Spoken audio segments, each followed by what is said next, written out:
একদিকে নিজেদের দাবিতে অনড় চাকরিহারারা এবং অন্যদিকে তারা আন্দোলনে রয়েছেন, বিক্ষোভে রয়েছেন এবং পাশাপাশি এসএসসি বিক্ষোভ নিয়ে এবার মুখ খুললেন মুখ্যমন্ত্রী।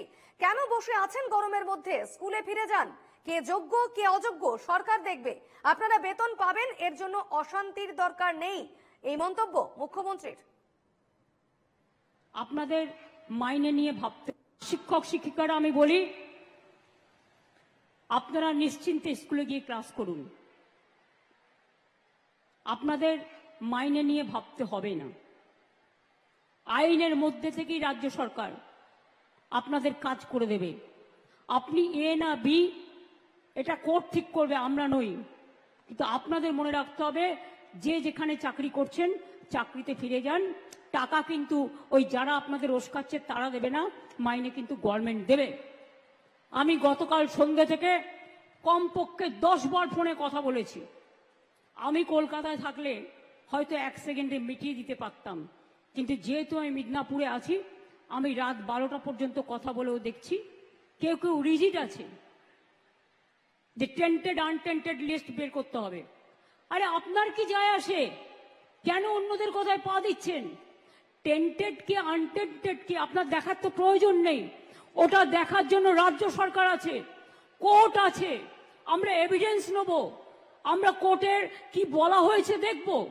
এটা আপনার তো লিস্টের দরকার নেই। আপনি চাকরি করেন, আপনার চাকরিটা আছে কিনা দেখার দরকার। আপনি ঠিকমতো মাইনে পাচ্ছেন কিনা সেটা আপনার দেখার দরকার। অন্যটা আপনার দেখার দরকার নেই, ওটা আমাদের ওপরে ছেড়ে দিন।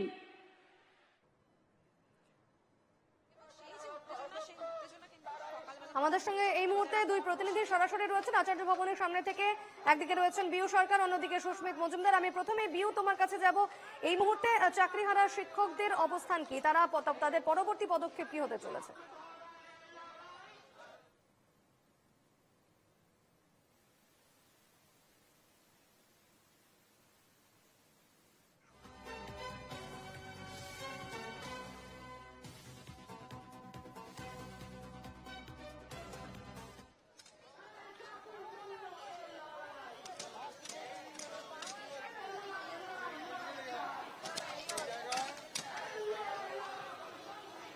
আমাদের সঙ্গে আরেক প্রতিনিধি সরাসরি রয়েছেন, আমি কথা বলে নেব।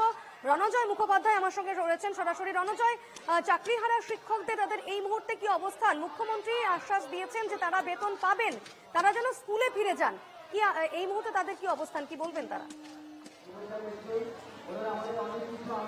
দেখো, আজকে মুখ্যমন্ত্রী মমতা বন্দ্যোপাধ্যায় গোয়ালতোড় থেকে তিনি আজকে স্পষ্টতই বার্তা দিয়েছেন এবং গতকাল থেকে যখন এখানে আন্দোলন চলছে এবং এসএসসি ভবন সম্পূর্ণভাবে ঘেরাও করে রাখা হয়েছে এবং রাস্তা সম্পূর্ণভাবে বন্ধ, এবং সেখান থেকে মুখ্যমন্ত্রী মমতা বন্দ্যোপাধ্যায় রাজ্য সরকারের সদিচ্ছার কথা ফের তিনি জানিয়েছেন। অর্থাৎ নেতাজি ইন্ডোর স্টেডিয়াম থেকে 7 এপ্রিল মমতা বন্দ্যোপাধ্যায় যে বার্তা দিয়েছিলেন সেই বার্তাই কিন্তু ফের পরিষ্কার করলেন মমতা বন্দ্যোপাধ্যায়। এমনকি তিনি কলকাতায় থাকলে 1 মিনিটের মধ্যে এই সমস্যার সমাধান করতেন বলেও তিনি জানিয়েছেন। অর্থাৎ যেভাবে আন্দোলন চলছে এই আন্দোলন এইভাবে এখন করা উচিত নয়, কেননা কোর্টের রায় অনুযায়ী কিন্তু রাজ্য সরকার সমস্ত কিছু করছে।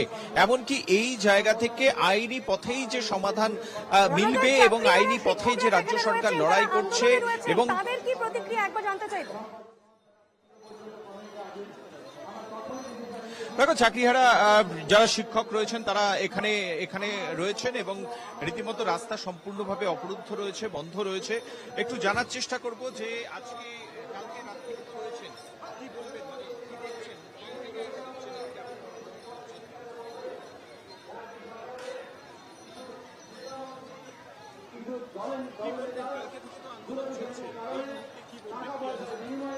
আমরা সরকারের কাছে যেটা দাবি সেটা দাবিগুলো মেনে নিক, সেটাই চাইছি আমরা। আন্দোলনের উদ্দেশ্য তো এটাই।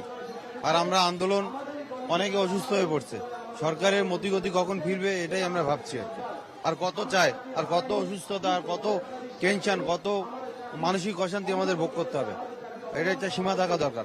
7 এপ্রিল মুখ্যমন্ত্রী বার্তা দিয়েছিলেন নেতাজি ইন্ডোর স্টেডিয়াম থেকে, ফের আজকে গোয়ালতোড় থেকেও মুখ্যমন্ত্রী বার্তা দিলেন যে আপনাদের চাকরি থাকবে, আপনারা মাইনে পাবেন, আপনাদের এই যে অবস্থান চলছে বা বিক্ষোভ চলছে সেখান থেকে সরে যেতে ফের মমতা বন্দ্যোপাধ্যায় আবেদন জানালেন, বার্তা দিলেন।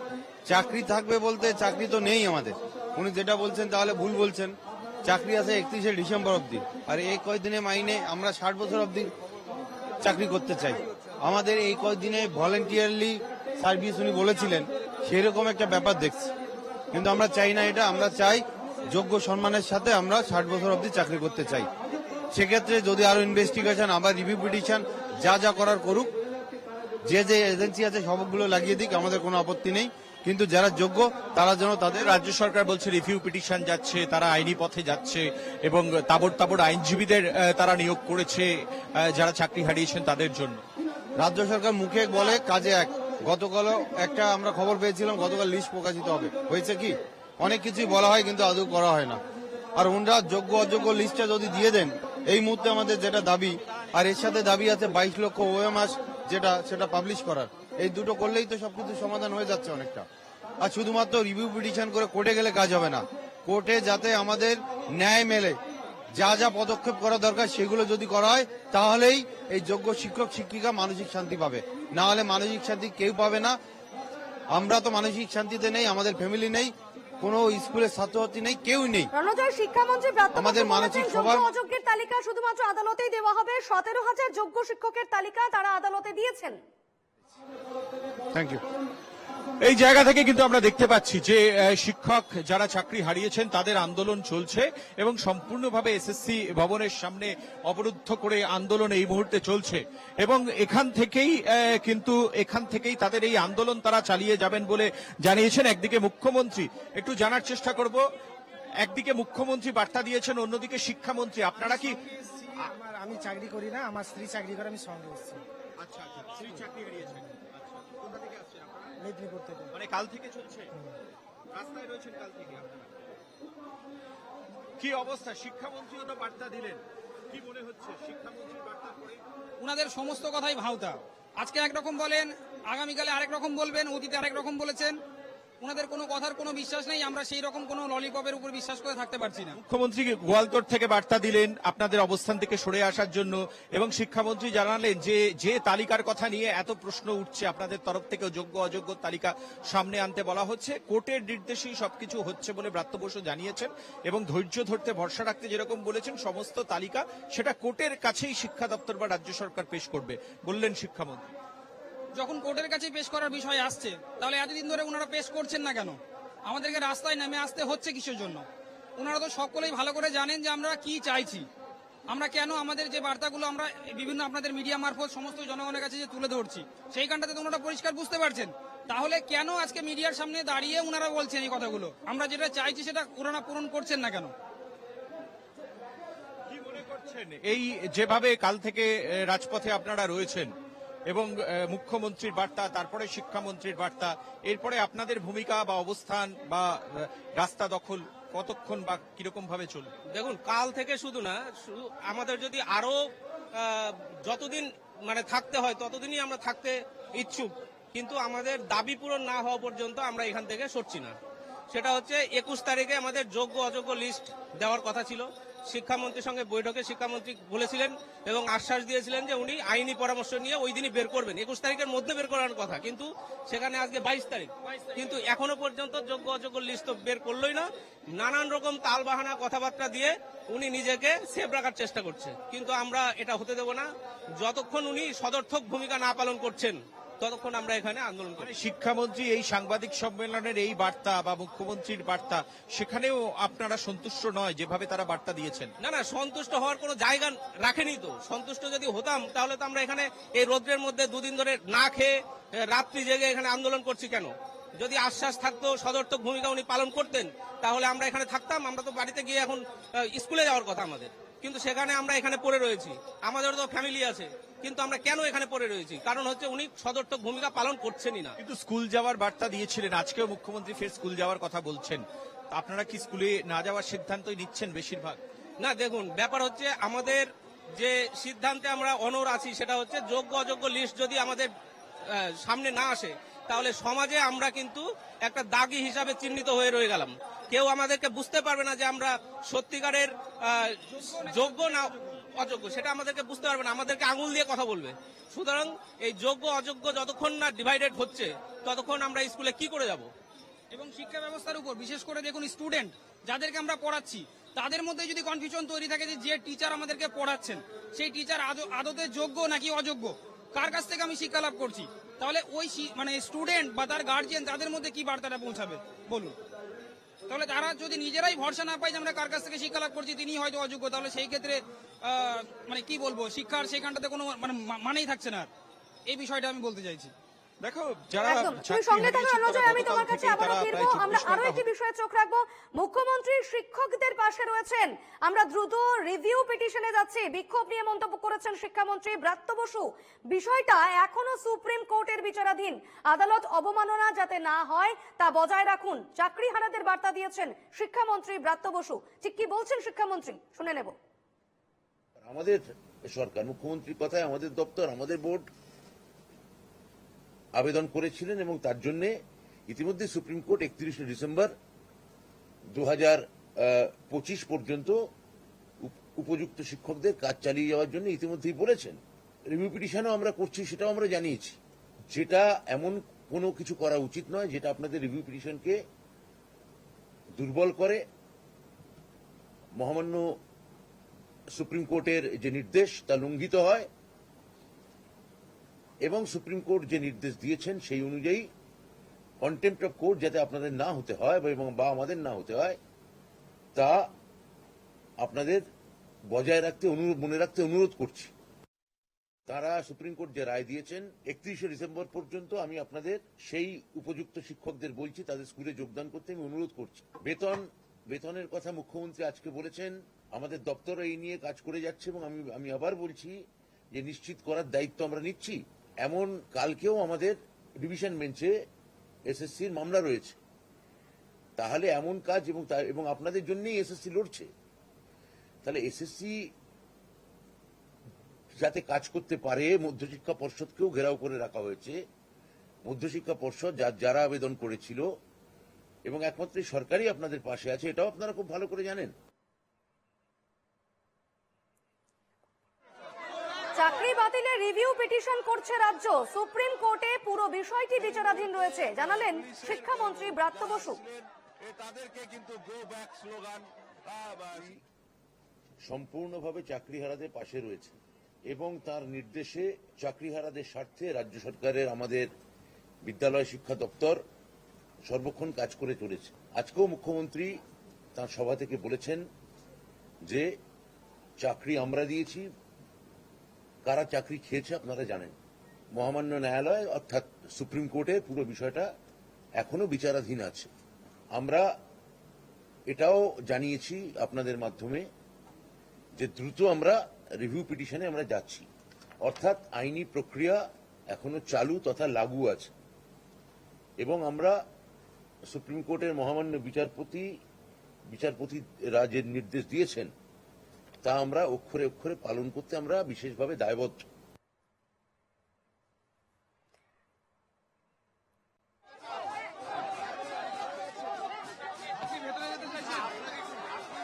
আমি যাবো আবারও আচার্য ভবনের বাইরে থেকে। আমাদের অপর প্রতিনিধি বিউ রয়েছেন আমার সঙ্গে।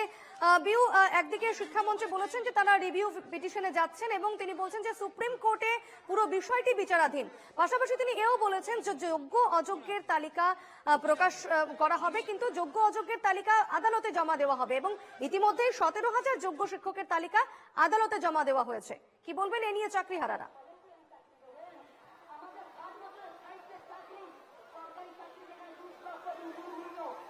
একদমই, আমি চাকরিহারাদের কাছে যাব। যারা শিক্ষক শিক্ষিকারা তারা এখানে বসে রয়েছেন, আমরা তাদের সঙ্গে কথা বলে নেব একবার। দিদি, এই যে এখন শিক্ষামন্ত্রীর তরফ থেকে বলা হয়েছে যে যোগ্য এবং অযোগ্যের তালিকা, যে 17,000 সেই তালিকা দেয়া হবে একদম আদালতে, কি বলবেন? আমি তো এই শুনিনি। শিক্ষামন্ত্রী কিছুক্ষণ আগেই সাংবাদিক বৈঠক করে তিনি জানিয়েছেন যে 17,000 তালিকা তারা তৈরি করেছেন এবং সেই তালিকাটা একদম কোর্টে গিয়েই, মানে সুপ্রিম কোর্টে গিয়েই দেবে। সুপ্রিম কোর্টে তো হয়ে গেছে ঘোষণা, রায় তো সুপ্রিম কোর্ট থেকে দিয়ে দিয়েছে, আবার কি কিসের মাধ্যমে যাবে সেটাই আমি জিজ্ঞেস করছি। নতুন করে আবার আবেদন করে আবার আইনজীবীর সঙ্গে তারা পরামর্শ নিচ্ছে। কোনো বিষয়ে একদম পরিষ্কার ক্লিয়ার কিছু জানতে পারছি না, আমাদের কাছে সঠিক কোনো নোটিফিকেশন নেই।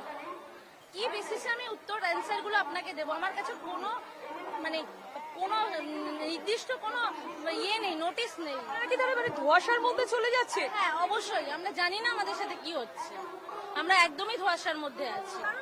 বলা হয়েছিল যে গতকাল অর্থাৎ 21শে এপ্রিলের মধ্যে ডেডলাইন, তারপর দেখা গেল সেই ডেডলাইন গেল এবং এসএসসি চেয়ারম্যানের সঙ্গে আপনারা কথা বললেন এবং তারপরেও শিক্ষামন্ত্রী এবং মুখ্যমন্ত্রী আজকে তারা বলছেন আপনারা ভরসা রাখুন এবং শিক্ষামন্ত্রী বলছেন দরকার হলে আবারও কথা বলবেন আপনাদের সঙ্গে বৈঠক। আমরা কিছুই জানি না, আমরা শুধু এটাই জানতে চাইছি যে আমাদের যে যোগ্য, আমরা তাদের একটা লিস্ট চাইছি, অনেকক্ষণ ধরেই সেটা চাওয়া হচ্ছে, বিগত কয়েকদিন ধরে চাওয়া হচ্ছে, দেওয়া হচ্ছে না, বাট বাকিটা আমরা পুরোটাই ধোঁয়াশার মধ্যে আছি। একদমই দেখো দীপনা যেটা বলছেন তারা পুরোটাই ধোঁয়াশার মধ্যে আছেন এবং আরো কয়েকজনের সঙ্গে আমি কথা বলার চেষ্টা করব। ম্যাম ইতিমধ্যে আমরা কথা বলবো, আরো দেখতে পাচ্ছি অনেকেই এখানে বসে রয়েছেন আর তারা যেটা বলছেন যে পুরোটাই ধোঁয়াশার মধ্যে রয়েছেন, কি হচ্ছেন বা শিক্ষামন্ত্রী বা মুখ্যমন্ত্রী তারা কি চাইছেন এই মুহূর্তে কিছুতেই তারা বুঝে উঠতে পারছেন না। আমরা দেখতে পাচ্ছি এখানে অনেকেই বসে রয়েছেন, আমরা তাদের কয়েকজনের সঙ্গে কথা বলবো। ম্যাডাম আমরা দেখতে পাচ্ছি যে এই মুহূর্তে দাঁড়িয়ে শিক্ষামন্ত্রী তিনি বলছেন যে তারা যে এই 17,000 তালিকা তারা আদালত অর্থাৎ সুপ্রিম কোর্টে জমা দেবেন, কারণ আপনাদের বলা হয়েছিল যে ওয়েবসাইটে সেই তালিকা প্রকাশ করা হবে। এখন বলছেন শিক্ষামন্ত্রী যে সেটা সুপ্রিম কোর্টে জমা দেওয়া হবে। আপনারা কি এটাকে আপনি নেবেন, কি বলবেন এটা প্রতিক্রিয়া? আমরা বিশ্বাস করছি না। আমাদেরকে এখানে কালকে আমরা এখানে দাবি করেছিলাম, কালকে ওনারা বলেছিলেন শুধু ফার্স্ট কাউন্সিলিং ফার্স্ট থেকে আপ টু থার্ড অব্দি জমা দেবেন, কিন্তু আমরা ওটা মানছি না। আমরা চাইছি যে সমস্ত যোগ্য এবং অযোগ্যদের তালিকা আলাদা সেগ্রিগেট করা হোক, যোগ্যদের তালিকা আলাদা করে প্রকাশ করা হোক, আমরা ওটা মানছি না। কিন্তু ওনারা বলছেন যে ফার্স্ট কাউন্সিল বা সেকেন্ড কাউন্সিল থার্ড কাউন্সিল এরকম কিছু নয়, বলেননি। পুরো যে সুপ্রিম কোর্ট থেকে যে তালিকাটা দেওয়া হয়েছে সেই পুরো তালিকাটাই তারা মানে সেই এবং নিজেরাও একটা তারা যোগ্য অযোগ্য যেটা সেগ্রিগেশন করেছে 17,000 তালিকা তারা করেছেন সেটা সুপ্রিম কোর্টে জমা দেবে না, আমরা কিছু শুনিনি ওরকম। কিছুক্ষণ আগে সাংবাদিক বৈঠক করে শিক্ষামন্ত্রী বলেছেন যদি ওটা করা হয় তাহলে আমরা মেনে নিব। আমাদের যেটা দাবি আছে যে সমস্ত যোগ্যদের তালিকা আলাদা করে সেগ্রিগেট করা হোক, ওনারা যদি ওটা বের করে এবং আমাদের 22 লক্ষ মিরর ইমেজ প্রকাশ করে আমরা সেটা মেনে নিব। একদমই দেখো 22 লক্ষ যদি মিরর ইমেজ প্রকাশ করা হয় অর্থাৎ তাহলেই তারা মেনে নেবে এবং তাদের দাবি যে এই যে 17,000 যদি তারা বেশ, তুমি সঙ্গে থাকো বিউ, আমি তোমার কাছে আবারও ফিরবো। মুখ্যমন্ত্রী শিক্ষামন্ত্রীর বার্তার পরও যোগ্যদের তালিকা নিয়ে অনড় চাকরি প্রার্থীরা কি বলছেন তারা শুনে নেওয়া যাক। আমাদের শেষ কেন? আমরা কি এই 9 মাস চাকরি করার জন্য পরীক্ষা দিয়েছিলাম? আমরা নিজেদের যোগ্যতায় পরীক্ষা দিয়েছি, কোন রকম দুর্নীতির সাথে যুক্ত নয়। আমরা তো 60 বছর অব্দি চাকরি করব, কেন আমরা 9 মাসের চাকরি নেব? আমরা মুখ্যমন্ত্রীর কাছে বলতে চাই আমাদের যদি যোগ্য পাওনা সেটা আমাদের দেওয়া হোক, আমরা 9 মাসের চাকরি করতে চাই না। আমরা এখানে আমাদের তো কোনো দোষ নেই, কমিশন করেছে কেন? কমিশন দুর্নীতি থাকতে আজ আমাদেরকে আলাদা করে দিতে চাচ্ছে যাতে আমাদের আন্দোলনটা থেমে যায়। আমরা যতক্ষণ না আমরা যথেষ্ট উত্তর পাচ্ছি, আমাদের চাকরি সম্মানে আমরা ফিরে পাচ্ছি, ততক্ষণ আমরা স্কুলে যাব না। সরকারের উপর ছেড়ে দিতে বল, সরকারের উপর ছেড়ে দিয়েই তো আজকে আমরা রাস্তায় বসে আছি। আজকে আমরা জনসমক্ষে আমরা 26,000 ক্যান্ডিডেট বাদ দিন, বাদ বাকি যারা আমাদের বলছে তাদেরকে প্রশ্নটা করুন যে আজ যদি আপনাদের সাথে এটা হতো আপনারা কি ফিরে যেতে পারতেন কাজে? আমরা কোন মুখে স্কুলে ফেরত যাব? আমাদের তো কোনো লিস্ট নেই, আমরা যোগ্য অযোগ্য আমরা জানি না। তো আমাদের যে লিস্টটা প্রথমে বাদ লিস্ট হয়েছিল সেই লিস্টটা যে সঠিক সেটা তো ওনারা সার্টিফাই করে দেননি, তো আমরা ফেরত যাব কেন? সুপ্রিম কোর্টে তো পরিষ্কার লেখা আছে যে রায়ে যারা অযোগ্য তারা যাবেন না, তাদের টার্মিনেশন আসবে। আমাদের তাহলে কি আমরা যখন আমাদের স্কুলে আমাদের ছাত্রছাত্রীরা প্রশ্ন করবে ম্যাম আপনারা কি যোগ্য, আমরা কি বলবো তাদের? ন্যায্য দাবি যে মিরর ইমেজ এবং আমাদের লিস্ট সার্টিফাইড লিস্টটা দিন, তাহলেই আমরা স্কুলে ফেরত যাব।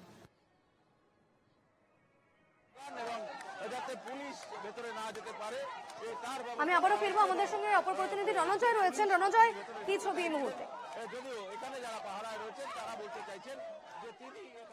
এই মুহূর্তে যে ছবিটা তোমায় দেখাবো যে সম্পূর্ণ এসএসসি অফিস ঘেরা রয়েছে, গতকাল রাত থেকেই ঘেরা রয়েছে সম্পূর্ণ অফিস এবং সেখানে তাদের আন্দোলন চলছে, আন্দোলন চালিয়ে যাচ্ছেন চাকরিহারা যারা শিক্ষক যারা চাকরি হারিয়েছেন তারা আন্দোলন চালিয়ে যাচ্ছেন এবং সেই জায়গায় তাদের একটাই কথা যে যোগ্য এবং অযোগ্য যে তালিকার কথা বারংবার বলা হয়েছে, সেই যোগ্য অযোগ্যর তালিকা, সেই তালিকা সত্ত্বর প্রকাশ করতে হবে এবং সেই তালিকা যতক্ষণ প্রকাশ না করা হয় ততক্ষণ পর্যন্ত আন্দোলন চলবে বলে তারা জানাচ্ছেন। আজকে মুখ্যমন্ত্রী যে বার্তা দিলেন যে আপনারা ধৈর্য ধরুন, কোর্টে চলছে, আপনারা স্যালারি পাবেন, আপনারা আশ্বস্ত হলেন? উনার বার্তাটা যখন উনি নেতাজি রোডে দিয়েছিলেন আমরা তখন আশ্বস্ত ছিলাম না, এখনো নেই। নাহলে এত মানুষ, এত টিচাররা কিন্তু রোডে দাঁড়িয়ে থাকতো না। আজকে আমরা রোদে সব জায়গায় মানে এই গরমে, ভীষণ গরমে দাঁড়িয়ে আছি। কার জন্য? নিজের জন্য, শিক্ষার জন্য, সমাজের জন্য। তো উনি তো, উনার বার্তার কোনো দামই নেই। কিন্তু উনি যে বলছেন যে আপনারা আপনাদের চাকরিটা, স্যালারিটার ব্যাপারটা ভাবুন, যোগ্য এবং অযোগ্যর বিষয়টা আপনাদের ভাবতে হবে না, নিজের বিষয়টা কনসার্ন হন, যে মন্তব্য মমতা বন্দ্যোপাধ্যায় করলেন, কিভাবে দেখছেন? আমি দেখছি যে কি উনি আবার চাইছে যে কি যোগ্য অযোগ্যকে একসঙ্গে মিলিয়ে দেওয়া, আর সেটা দেখে দেখা গেল যে 26-এ টেনে নিল, আবার উনি সারেন্ডার করে দিবেন। আমরা চাইছি যা হবে এখন হবে, তাড়াতাড়ি হবে, যা হবে আমাদের এখনই হবে। কেন কি আমরা যদি এই পথটা আজকে যদি ছেড়ে দিই তাহলে কিন্তু আমাদের কোনো রাস্তা নেই, কোনো রাস্তা নেই, লড়াইটা চলবে। মুখ্যমন্ত্রী যেটা বললেন যে যোগ্য অযোগ্য এই বিষয়গুলো ভাবার দরকার নেই, আপনাদের চাকরি থাকবে, আপনাদের স্যালারি থাকবে এবং আমরা সুপ্রিম কোর্টে লড়াই করছি, আইনি পথেই যা হবার হবে, এই মন্তব্যের পর কি বলবেন? এই প্রতারণার জায়গাটা কিন্তু প্রতিনিয়ত চলছে। 7 তারিখে বৈঠকে সেখানেও বলেছিলেন একই কথা। তার প্রমাণ কি? যেভাবে তিনি বলছেন তার চলার প্রক্রিয়াটা সম্পূর্ণ উল্টো। আমরা তাকে বলছি যে 5 বছরের চাকরি, তো 5 বছরের যে সরকার নির্বাচিত হয়েছে সেই 5 বছরের আগে যদি বলা হয় আবার একবার পরীক্ষা দিয়ে তাকে পাস করে আসতে হবে, তিনি রাজি তো? তাহলে এদেরকে এইভাবে যে প্রক্রিয়াতে যেভাবে মিরর ইমেজ, সেই মিরর ইমেজ প্রকাশ করাটাই কিন্তু আসল কাজ।